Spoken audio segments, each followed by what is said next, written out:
Em 2003. Então, a questão que se coloca é que, no caso do Bolsonaro, por exemplo, essa questão do genocídio é uma coisa inacreditável. Ele continua sendo negacionista, né? Ele continua sendo homofóbico, assim como que depois, hoje, na CPI da pandemia, que o senador Fabiano Contarato foi lá, foi à mesa, muito bem feito pelo senador Omar Aziz, está de parabéns, falou para o senador Fabiano Contarato do Espírito Santo, sente aqui.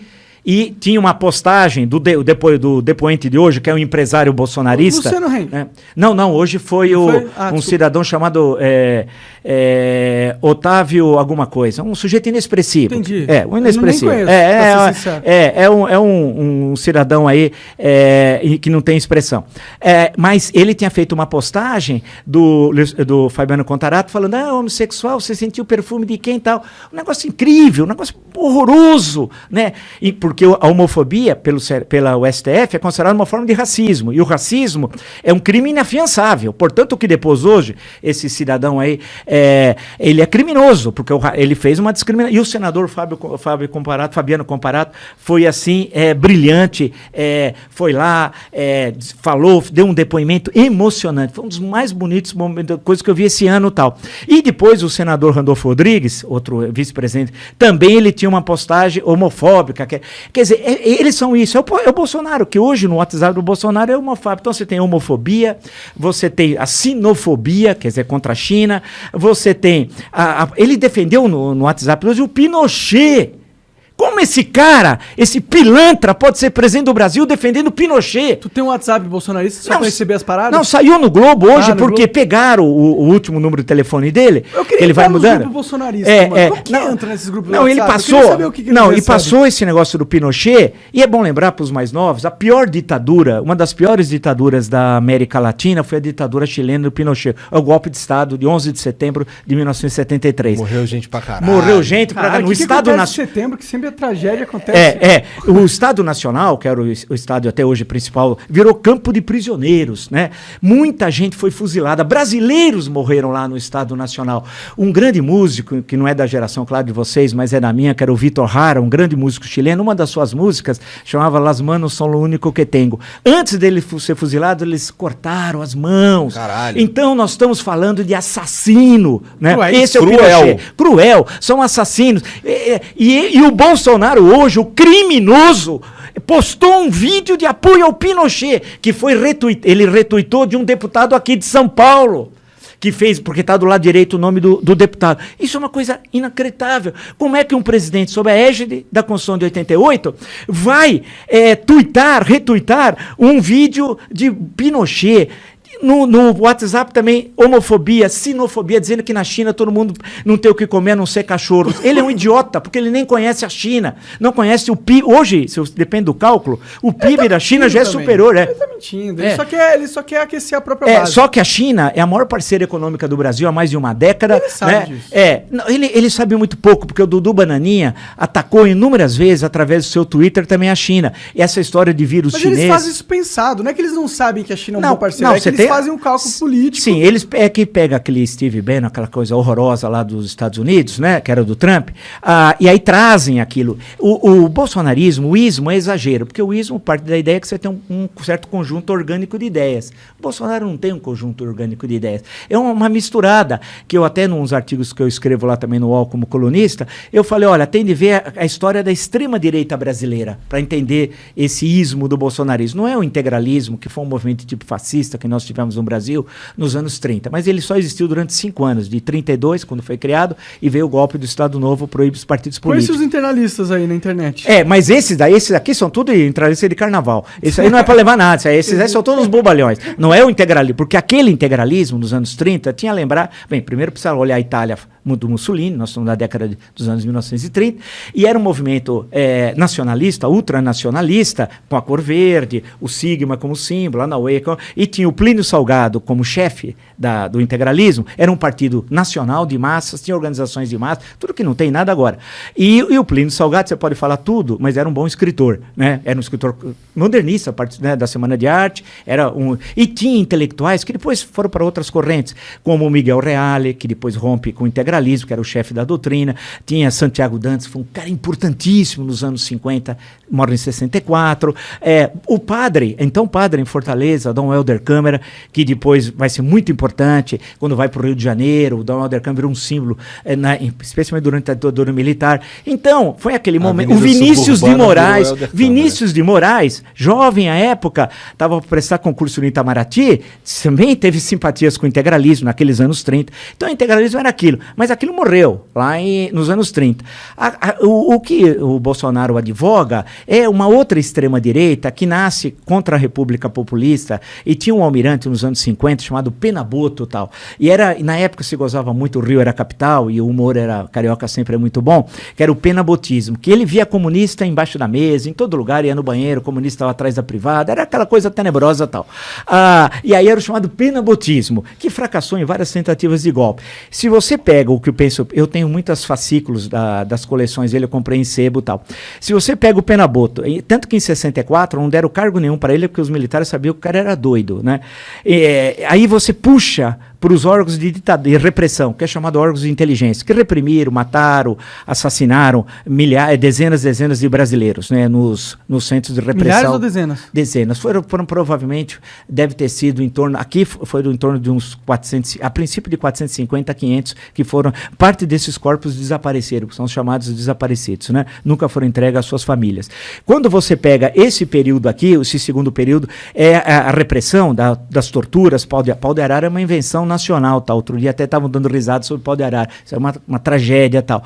Aí você pega o Penaboto, tem a ver com esse pessoal dos órgãos de tortura. Depois, na época do governo Geisel, houve a distensão lenta, gradual, segura. Ele queria levar o Brasil paulatinamente para a democracia, dentro da ideia do Geisel, que foi um presidente muito severo, muito austero, e é um momento que quem estatiza a economia brasileira são os militares, especialmente o governo Geisel.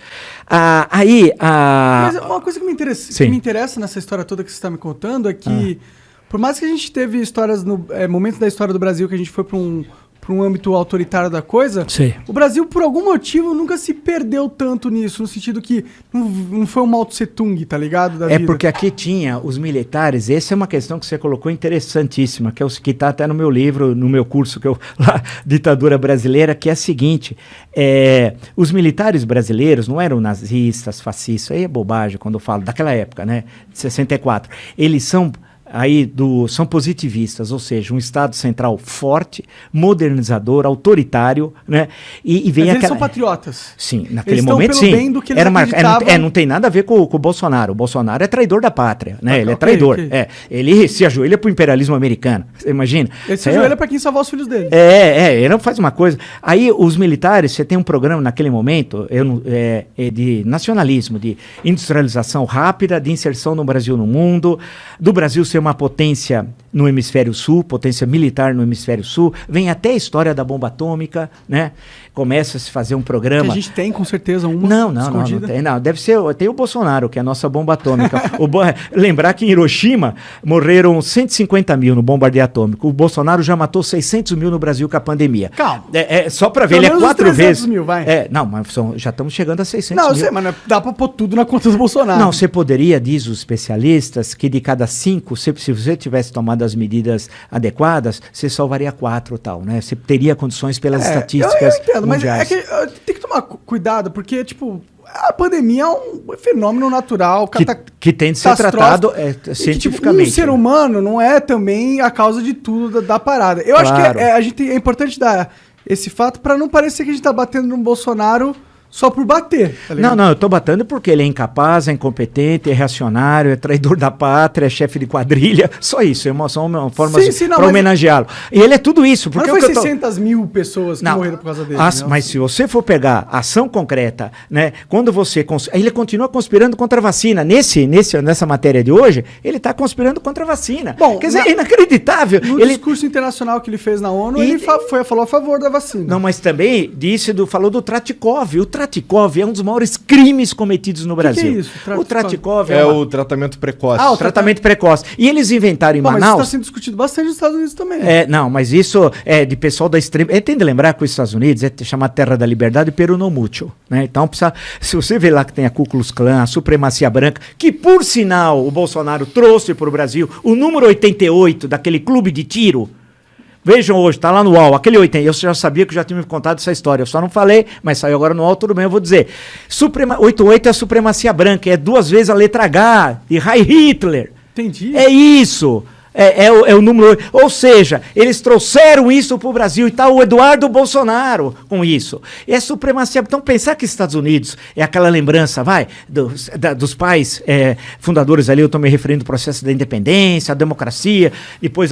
Você tem que lembrar que a emenda 13 da Constituição Americana não aboliu a escravidão, hein? Leia, inclusive, a luta até hoje da Angela Davis, leia a continuidade da 13ª emenda. Então, é um negócio complicado, mas que é uma referência em debates políticos para nós, claro que tem coisas fantásticas lá, em termos da cultura, grandes escritores, filmes, não mas é necessário tomar cuidado das coisas que vêm. Eles não são também o arauto da moralidade mundial. Da moralidade também, tem casos lá de terrível corrupção e tal, mas tem coisas extremamente legais, bacanas e tal. Agora, e que nós somos aqui tributários, né? Basta ver a influência dos anos 60 lá aqui no Brasil. Esse e por aí vai. Mesmo aqui é totalmente baseado na cultura americana. Não, e você pega, outro dia eu estava falando até estava no Jornal da Cultura, só um parênteses, aí tinha um senhor lá, e eu me lembrei de um filme chamado Easy Rider, que aqui chamou Sem Destino, né? Que é um clássico, né? Com o Peter Fonda, o Dennis Hopper e o Jack Nicholson, que provavelmente é o primeiro filme que rouba a cena.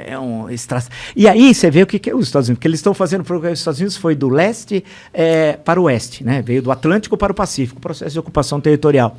E no filme é o contrário, eles querem passar o carnaval em New Orleans, então eles estão vindo da Califórnia, porque a Califórnia é um outro mundo nos Estados Unidos. E aí eles vão chegando no meio oeste, onde estão os caipiras, e aí, vê uns caras cabeludos, de moto, é uma tragédia, porque eles acabam nem chegando e vendo o carnaval em New Orleans e tal. Então é isso. Isso às vezes trabalha no cinema norte-americano, tem o Mississippi em Chamas, por exemplo, podia citar uns 500 mil filmes. E tem filmes lá no Nascimento do Cinema, Nascimento de uma Nação, que é um clássico do Griffith, é um filme racista, terrivelmente, e por aí vai. Então a grande questão que eu estou dizendo é que o Bolsonaro, eles trouxeram essa questão norte-americana para cá, e nós não tínhamos isso. Essa questão das armas, uma das últimas reportagens da Folha de São Paulo, dia desse aí que passou, aumentou o número de pessoas com armas no Brasil 3 vezes desde 2019, quando ele assumiu a presidência. Mas você acha isso ruim? Acho, claro que sim. Isso aí é Estados Unidos, que tem aqueles malucos que entram na escola, fuzilam, matam não sei quem. Mas isso pra não que é o cara vai sintoma pequeno de uma parada? Eu não sei se concordo com você nesse sentido. Você imagina 6 armas, você ter 6 armas, aqui ele fez um decreto. Você imagina o seguinte, porque o cara precisa de 6 armas? Primeiro, com que dinheiro? O cara hoje não tem dinheiro para comprar arroz, feijão e carne. Quem é que vai comprar 6 armas? Né? Isso vai tudo pro crime organizado, no fundo. Né? Quem vai armar? Mais ou menos, não, vai tudo. Vai tudo pro crime organizado. Quem vai ficar com essas armas... É que o crime organizado não tem problema de conseguir arma, tá ligado? Sim, ele pode conseguir, nossas fronteiras são despoliciadas. Afinal, tá mas ele pode até... Mas ele pode até, se o quiser, se assim o desejar, você veja a facilidade de conseguir ter isso. Então, mas será que o Estado não está sendo meio babá e não permitir o ser humano ter uma arma? Não, o Estado precisa ter segurança pública, algo que o Bolsonaro nem quer, porque o Bolsonaro é criminoso. Ele é aliado de miliciano. Mas esquece o Bolsonaro. Vamos pensar em liberdades individuais. Aqui liberdade não é ter uma arma. Isso daí é uma leitura da extrema-direita norte-americana. E sabe por quê? Isso está na Constituição dos Estados Unidos, mas tem que entender, 1776, o que era ter arma num país que você está quase só na faixa aqui atlântica, né? E não tem Estado ainda, a estrutura estatal. Nos filmes de Velho Oeste, acho que claro, todo mundo assistiu os grandes faroeste clássicos, John Ford, por exemplo. Red Dead Redemption, que é o jogo do Velho Oeste, muito foda. E pega o John Ford, que é um irlandês, de descendência irlandesa, que é um diretor, assim, fantástico de cinema e tal.